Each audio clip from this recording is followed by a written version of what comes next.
Hey, we're the Crafty LumberJacks. I'm Dennis. I'm Andrew. And we're so excited to be here for Worx Tools chatting all things MakerX. Specifically today, we're going to be focusing on their new rotary cutter. Or as you might know it, the Zip Snips. Now, if you're new to the MakerX system, it is a system of tools made for makers, crafters, and DIYers. All the tools you need made better, smarter, more precise, portable, tools designed with you, the creator, in mind.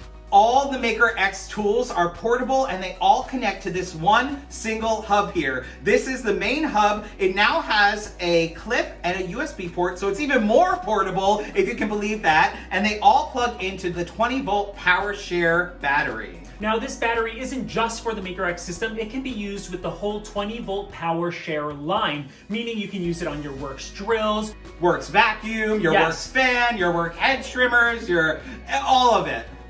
All right, here it is. I love this thing so much, you have no idea. Now, essentially what it is a electric cutter.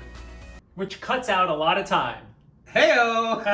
To use it, just like every tool in the MakerX system, you want to attach it to the hub, and then turn on the on switch. Now, you don't need to worry about the dial with the rotary cutter. It will cut at a consistent speed that is perfect for your material. Now that you have it plugged in, you want to press the safety lock and the trigger to get it started.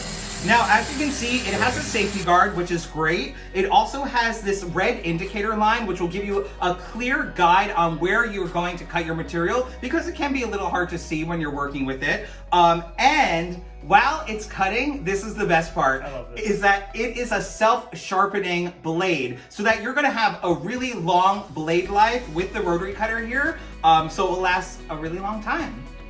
Now you're probably wondering, what would I use this for? What can I cut with the rotary cutter? Well, you can cut a wide variety of materials, mostly soft, flexible materials like fabric, felt, paper, cardboard. You can even cut carpet, faux leather. The list goes on and on and on and on. Here are a couple of tips. It is very sharp and it does come with a safety guard, but you do want to watch out for your fingers. Yeah, and my favorite tip is don't force the cutter. Let the cutter do the work on its own. You can guide it, but don't force it. It will really kind of just take on its own life and get the job done. It really gets the job done. You really don't have to do a lot of work. This is why we love the tool, and we really think you're gonna love it too. And we can't wait to see what you create, and we'll see you soon. Yes, bye-bye.